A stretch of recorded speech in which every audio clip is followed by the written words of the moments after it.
Hello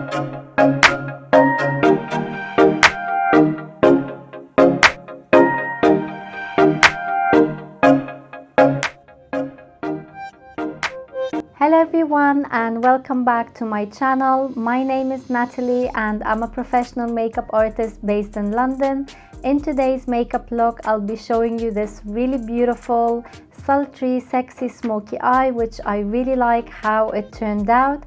So if you haven't yet subscribed, I would love for you to subscribe and hit the notification bell so you can be notified of every time I upload a new video.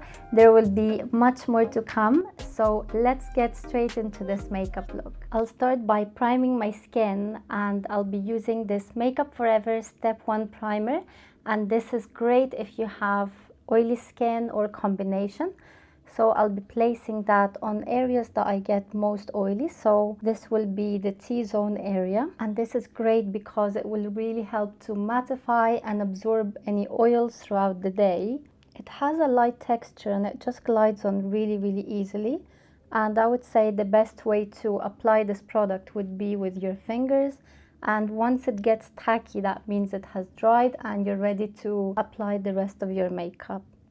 And now I'm going to start by contouring the skin first, and for this I will use one of my favorite contour products, and it's the Huda Beauty The Tantour in the shade Number Fair. And using my Makeup Forever 150 wavy brush, I'll be taking some of this product and I'll be literally placing this in the areas that I will want a little bit of depth. And then we will be blending this out with the foundation. So taking slightly bit as well underneath the jaw. Now using my absolute favorite foundation, and this is the La Mer Soft Fluid Foundation in the shade Natural. Now with my IT Cosmetics Heavenly Luxe brush, I'll be taking some of this foundation, so very little, and I'll start to buff that around the face. So I'll start in the areas that I haven't applied the contour. And as I'm blending, I'll be blending the contour very gently. And this brush is perfect because it has a round shape, and it will just really help buff this foundation into the skin without leaving any streaks. Especially if you have enlarged pores in the skin, this brush will really help to buff that foundation into the skin. And this technique usually helps if you have enlarged pores and texture in the skin. This way of contouring will help give a really lovely soft focus to the skin and just make it look extremely natural and very flawless without overdoing it. Now for my concealer slash corrector, I'll start by using this absolutely amazing concealer, and it's the Sisley Phyto Cerne Eclat in the shade Number 2. This product is great. It comes with that little metal part which will really help to depuff underneath the eyes. And this specific shade is great if you have dark circles because it will really help to correct that darkness. I'm just using a Makeup Forever 244 brush to just really tap that product underneath the eye. Make sure you really apply it into this inner corner of the eyes where it has most of the darkness. And this will just really help to brighten and illuminate this area. Moving on to the under eye area, I'll use the concealer. This is the Estee Lauder Double Wear in the shade Number 2C.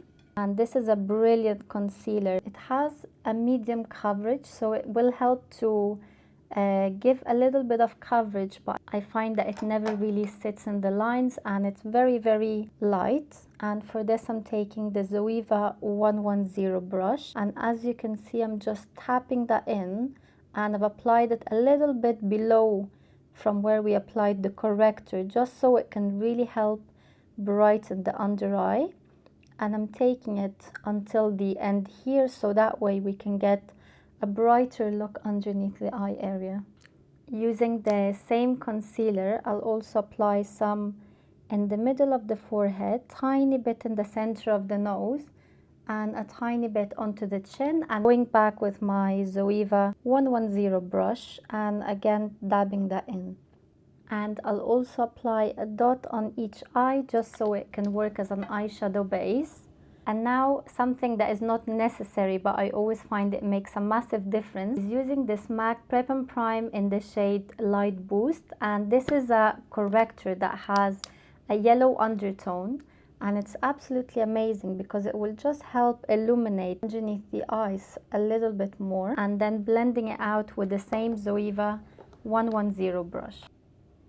And as you can see now, it has just given a little bit more of an extra highlight. Moving on to bronzer, I'll be using one of my absolutely favorite bronzers, and for today I'll take the Hourglass Luminous Bronze Light, and it's a really beautiful bronzer that has tiny bit of shimmer, and it will just really help to perfect the skin but also make it look nice and radiant without looking glittery. So I really love this bronzer. To apply that, I'll take my Wayne Goss number 02 and then starting very lightly tapping it in where I want a little bit more bronziness. And as you can see, although we applied the Huda Beauty Tan Tour, what I really like about it is that when I apply a powder bronzer on top, it doesn't stick to it. Obviously, you have to be quite light-handed, and then that would work really well. So as you can see now, the skin just looks very perfected and contoured, but without that heaviness, and it just has a very soft, radiant look about it. I really like it. Now going back with my Zoeva brush to remove any concealer that has stayed in the lines, I just like to continue my bronzer and take it onto the eyes and take it outwards, and this will just help to open up the eyes and just give it a little bit of warmth. For the eye makeup, and as I'm doing a smoky eye today, it's much easier to start with cream shadows and build it up. And for this I'll take one of my favorite cream eyeshadows, and this is from Elise Fass. It's called Creamy Eyes, and this is in the shade E105. If you're into cream eyeshadows, you're going to absolutely love this eyeshadow. I'll put some of that onto my lid, and using my MAC 217 brush, start to blend that out, and very slowly with my eyes open, stretching that to the crease area. So once you arrive to the crease, that's where you want to stop, because the rest we're going to be doing it with the eyeshadow. And once you're done with this, I like to just take a little bit just from the crease going up to the brow bone, but just in that area, and I find that will just really help to lift the eyes up. For eyeshadow, I'll take the star of the show for today, and this is the Tom Ford Quad in the shade Coco Mirage. And I'll start by using this shade here using a flat brush. This is from Space & K, and it's called the eyeshadow brush. And to avoid any fallout, I'll be just tapping that in very gently, applying it all over the lid. And now whatever is left on your brush with your eyes open, and I'll be taking it up to the crease. So as you can see, I have the brush flat and very gently lifting this up. For a little bit of tight lining, I will be taking my MAC gel eyeliner in Black Track and using my MAC 212 brush, very gently just pushing this gel on the root of the lashes. That way it will just help make the lash line look dark. And I find that this brush is the most comfortable brush to tight line with, especially if you're just doing it onto yourself. And just doing one eye, you can see what difference it does. It just makes it look a lot fuller and having almost an invisible eyeliner on. And now doing exactly the same process on the lower lash line, I'm taking the MAC 212 brush and just putting that into my lower waterline. And with the same brush, I'll be applying some of this gel eyeliner on the top lashes, focusing it just on this outer part of the eyes. And now using a small pencil brush, this is the MAC 219S. And from my palette, I'll take this dark matte brown and very quickly taking some of this onto my brush, start to blend this out.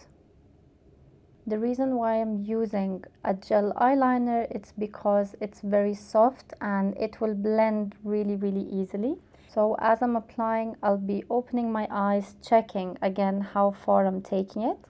So for me, I just like to leave it until the crease area and focusing this most in that part.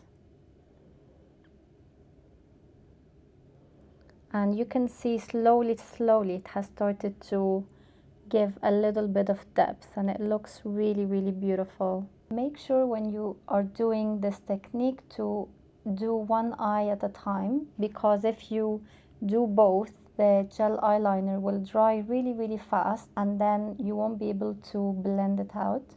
And I'm going back with my first brush, the MAC 217, and with my eyes open, I'll just soften the whole thing together in that crease part, and this will just help make things look really smooth and blended out. Now going back with the first color that we used, I'll be taking this one here with a small detailed brush. This is the MAC 228 brush, and start by applying it on the lower lash line, and I'll take it all the way around, and this will just help to make it look a little bit softer. And back to the MAC 211 brush, starting to create a soft line all over, and I'm back with my chocolatey brown color, and very gently I'll start to slightly blend this away just so it can give a little bit of a smoky effect. Now to give the eyes a little bit more intensity, I'll use a liquid eyeliner, and this is the Too Faced Better Than Sex liquid eyeliner. So very slow, you want to apply the tip of the brush onto your lash line and just drag. And now to create the wing, the easiest way to do it is to follow your bottom lash line, just stamp it there and start to connect it with the rest of the line and begin to fill it in. Now once this is done, you just want to make the line a little bit sharper, so you'll just add a little bit towards the end of the line. Charlotte Tilbury, the Pillow Talk Push-Up Lashes, and I've been really enjoying this mascara lately. I've been loving the brush, and I find it just helps to give me really good length and volume while helping to also separate the lashes. This mascara is really nice. It gives so much drama, and especially for me that I have extremely short lashes, I find it does a really good job. And now using the nude color from the palette, using a flat brush, this is from Shuamura, and I'm just putting this tiny bit underneath the brow bone just for a little bit of brightening. For today's lashes, I'll take these ones from Eyelure, and using this amazing glue for strip lashes, it just works amazing and it dries really fast. The drier the glue, the more tackier it will become, and then it will make application be really easily and very easy to apply. Now that the glue has dried, I'll just look down and make sure to place it in the center and start to connect both parts, and then it should stick on really easy. Now using my MAC eyebrow styler in the shade Lingering, I will just be filling in only where I need the most. I just tinted my brows today, so they're already quite dark, so just using this to sharpen around the brows, then using the back comb to blend this color in. And now using my Laura Mercier translucent loose setting powder and my Real Techniques contour brush, and I'll start to powder very little underneath the eye area and also around my T-zone. For blush, I'll take one of the most beautiful palettes. This is the Hourglass Lightning Blush Quad in Ghost, and I'll be using 3 pinky shades, so a mixture of these 3 with my Morphe M500 brush, so keeping the focus more on the center and lifting it up. And for lip liner, I'll take, of course, my favorite nudie pinky color, and it's the Charlotte Tilbury in Pillow Talk, and I'll be applying it all over the lip line just to make my lips look a tiny bit fuller. I will also be filling in my lips with the same lip liner, and of course I love a nude pinky lip, so for this I'll take my favorite liquid lipstick from this Greek brand Radiant in the shade number 42. This liquid lipstick is very creamy, so I like to just put a tiny bit of color just in the center. And then I'll go with one of my favorite lipsticks, and this is the MAC Powder Kiss in Influentially It, and it's almost like a concealer color, but you will see once I apply it on the lips, it will just blur the whole thing and make it look amazing. This powder lipstick from MAC has really saved me because I really like nudie pinky shades. So this is perfect because you can apply it on top of any lipstick and it will just instantly make it look lighter. So it's a great way to have it, and it also feels very nice on the lips, very smooth. So this is the finished look. I really hope that you like it as much as I did. I absolutely love it, and if you recreate it, definitely make sure you tag me on your Instagram stories. It's at Natalie Kamal Makeup, and let me know in the comments below what are your thoughts on this makeup look. If you haven't yet subscribed, I would love for you to subscribe and hit the notification bell so you can be notified of every time I upload a new video. Thank you so much for watching, and I'll see you next time.